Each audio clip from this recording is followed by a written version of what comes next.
Une usine à Chamonix.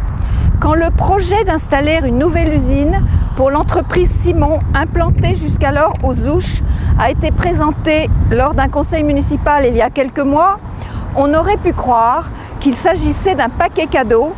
Tous les avantages de ce déménagement étaient énumérés après la démonstration qu'il était impossible pour cette entreprise de s'agrandir en restant là où elle était.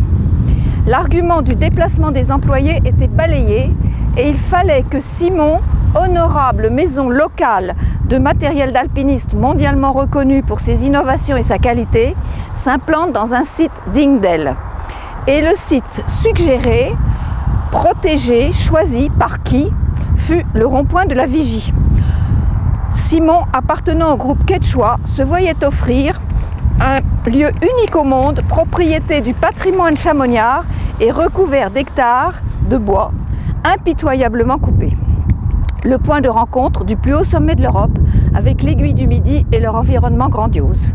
Pour accueillir une usine qui certes ne pollue pas mais a une taille gigantesque sans rapport avec un rond-point déjà lourdement surchargé en fréquentation, donc en pollution multiple par la circulation locale, par celle explosive des véhicules lourds qui doivent monter au tunnel du Mont Blanc ou en redescendre, et enfin par la route qui mène à la Suisse pour accueillir une usine.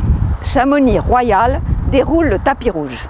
Personne ne peut croire qu'avoir vendu, c'est-à-dire monnayé, cet espace privilégié et, osons le dire, sacré, ne bouscule pas les consciences. Découvrir ce bâtiment métallique disproportionné et si incongru en ce lieu donne un choc visuel, émotionnel et rationnel. Que vient faire ici cette construction? Cet emplacement unique restait, malgré le bitume, dans un respect environnemental que la zone artisanale ne devait pas défigurer. L'arrivée à Chamonix se fait maintenant en zone industrielle. Qu'en pensent les artisans et les habitants des pèlerins d'en haut, et ceux de la vallée, de même que toutes les personnes qui viennent découvrir le toit de l'Europe?